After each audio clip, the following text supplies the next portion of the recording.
Elana Kilkenny, intuitive counselor and sacred space designer, and this is another IGTV video I'm doing in my series of intuitive living during intense time videos. And today I'm inspired to talk to you about something that I've been thinking about a lot lately, and a term that I've used a lot in my own life and definitely with my kids and with my intuitive counseling clients, and that is comparison is the thief of joy. As so many of us are cooking more now, I'm going to say it almost like a recipe. You can also change out the last word and substitute that for comparison is the thief of peace. Comparison is the thief of connection. There's so many words you could add on to the end of that statement and be true. Now, is comparison is the thief of joy the most important thing going on right now? Maybe not. But I'm a pattern person, and what I've seen come up in my own life and definitely for my kids, and what I've seen come up for a lot of my clients lately and friends is comparison. I've seen that always, like way before COVID-19 ever existed. As human beings, we tend to do it, and it tends to be very problematic when we do. But especially now, these things can be intensified. So I want to speak a little bit about it, and maybe it'll be of some help to you during this time. Which is that on the one hand, right, we're living in a time where paradox has never been, I think, more ripe. And I'm somebody who spends a lot of time thinking and talking about paradox, because I think most of our life is paradox, frankly. And I love that Brené Brown talks a lot about paradox. And part of the paradox that we're living in always is, as human beings, as well, there's some shared commonality as human beings. We all are individuals, and our lives are different, and the way we process things are different. And so there's the paradox of what we have in common, and then also what we don't have in common. We're living in a very intense and interesting time now, in that never before in my lifetime has there been such a sustained event or situation or circumstance, which is COVID-19, that has affected the whole world. Because regardless of where you are by this point, either you're in the midst of dealing with COVID-19 where you live in some way or another, or the ripples of how this pandemic has affected you has reached across the world and across societies. So on the one hand, we're living in this unprecedented time where everyone is going through something that's common, and there's certain collective things that so many people are dealing with in terms so many people are staying at home, so many people are needing the social distancing, all these different things. Work has been affected for so many people. But in the same token, the way it's affecting you individually can be vastly different. And even people who were close to you, whose lives seemed more similar, and I always say seem because no one really knows what goes on behind the scene except maybe your closest friends. And even then, it depends on how much you share with each other. People's lives, there's so many different aspects of how life has been affected by COVID-19 and how the response to it has had to be, that your life could be in a completely altered state that looks nothing like literally your neighbors or your best friends or the people you're following on Instagram, as an example. And it could be across so many different factors, right? We'll go back to the root factors first. It could be just the root factors of, first and foremost, your health or your loved one's health. Some people have not experienced any issue with COVID-19 themselves or with their inner circle in terms of health. Other people have been either drastically affected themselves, or people they love, or have lost people that they love. Other people are facing their own illnesses that have nothing to do with this, that they entered with or that now have. There's so many different ways that our health could be so different from other people. There's obviously financial impact as well. Depending on where you were even going into this, could have a tremendous effect on how you're doing now, but also maybe you were doing fine or better than fine going into this financially, and everything that's happened might have taken away your livelihood. and might be putting you into a different type of survival place than other people that you know or the other people around you. There's so many ways where you are emotionally going into this, how your inner landscape was, how your resiliency was going into this, how your relationships, especially your primary relationships, were going into this, what kind of changes were you going into this. There's endless factors, right, that make us as a human beings and how we respond to certain things. So, and comparison tends to be something that as human beings, unfortunately, we all tend to do. Some of us maybe more so than others. And definitely in this age of internet and of social media, comparison is a huge thing that countless articles have been written about. And that interestingly now, so much of our lives, depending on, again, your life, can be so much on digital and on the net that I think it's even more, I'll even say the word of a danger. So I'll say like an emotional danger, a psychological danger, the whole comparison thing, right? So what I want to delineate a bit for you is, first of all, pay attention to whether you're comparing. And comparing, I want to like dissect it a little bit. I don't just mean like you're comparing your situation to a friend's situation, or you're comparing something that you see online. First of all, there's a few things within that. One, what you see online is only one version of what somebody is showing you. So again, we've known this forever, but I'm going to remind you again, you don't know everything that's going on behind the scenes generally, unless somebody is incredibly transparent.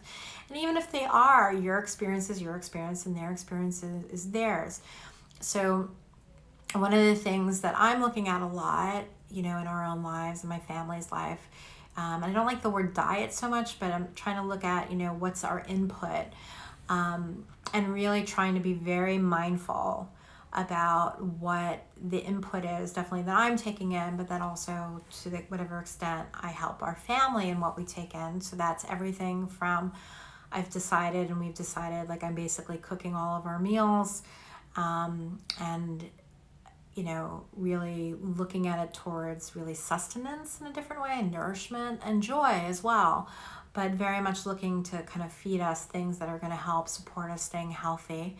And very much looking at the input in terms of what I'm reading, what I'm listening to. So I'm being very specific about when I'm reading certain things, because I'm definitely keeping up with the news.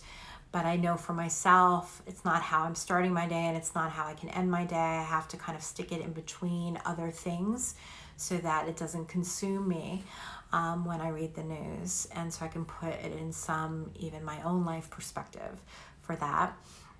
But I'm also watching my consumption of other things I'm listening to, and my consumption internally of my inner dialogue, which is something I'm always doing and I'm always helping people do.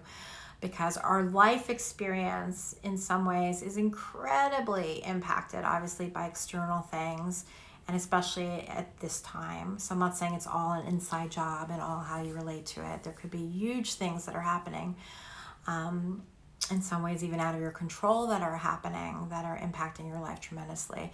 And even with those things, though, the way that we choose to look at it, the way we meet those challenges or meet those shifts in our lives, that tremendously impacts our experience, right? And that's always the case. So there's no judgment in that. There's no perfectionism in how you're supposed to handle or assimilate change.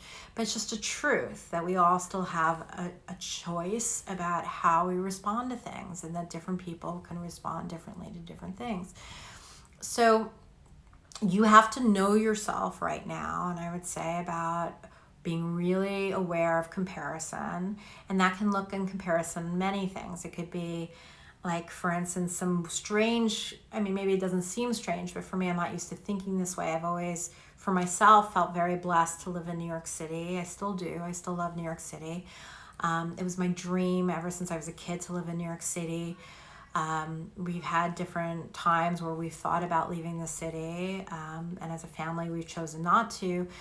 But most of it was probably even me. Like, I'm very much somebody who loves New York City. And having said that, Oddly, over the last year, when I say oddly, it doesn't even feel driven from my own personality. It almost feels like either foreshadowing or intuition almost, but I couldn't put my finger on it. For the past year, I've had a deep, like a deeply rooted heart longing for more nature, and for specifically like a house, like to get out of apartment living. And now I actually look at it as a bit of foreshadowing. Don't know what we're going to end up choosing to do, but I mean, what's interesting is when all these changes happen so drastically in New York City, the experience of living in an apartment building, even that in itself is so different from my friends and the people I know who are living in a house or just living outside of the city, even if it's not that far from here. So while there's tremendous shift that they're going through, there's certain things on a daily basis that are so different, just even based on how you're living. Again, fully recognizing how blessed we are that we have not only a home to live in, but I love our home, and that we live in a beautiful home, and that we live in a beautiful neighborhood in New York City. I don't ever, actually not somebody who ever takes that for granted, and never more so than now, kind of included in our daily gratitude and our daily prayers is deep gratitude for what we do have, and acknowledgement of that, and deep prayers for those who don't have those basics. And I'm human, and as human beings, we only truly know our own experience, and from that becomes the core where we often compare. And so at different times when my mind wants to go down, not even wants to, when my mind kind of addictively goes down a rabbit hole, there's certain things that I find myself either getting jealous of or longing for in a way that's not healthy, and or comparing myself to in a way that's not healthy. And I always have to bring it back to, again, comparison is the thief of joy. It's the thief of peace. It never goes anywhere good, ever. The only way that you can transmute that energy, and you've probably all heard this in one form or another, but I'm going to remind you of it because it is potent, is if there's a specific comparison that keeps on coming up for you, it might be a call to action. And depending on the circumstances, or even right now, the specific circumstances, you may or may not be able to take that complete action at this time.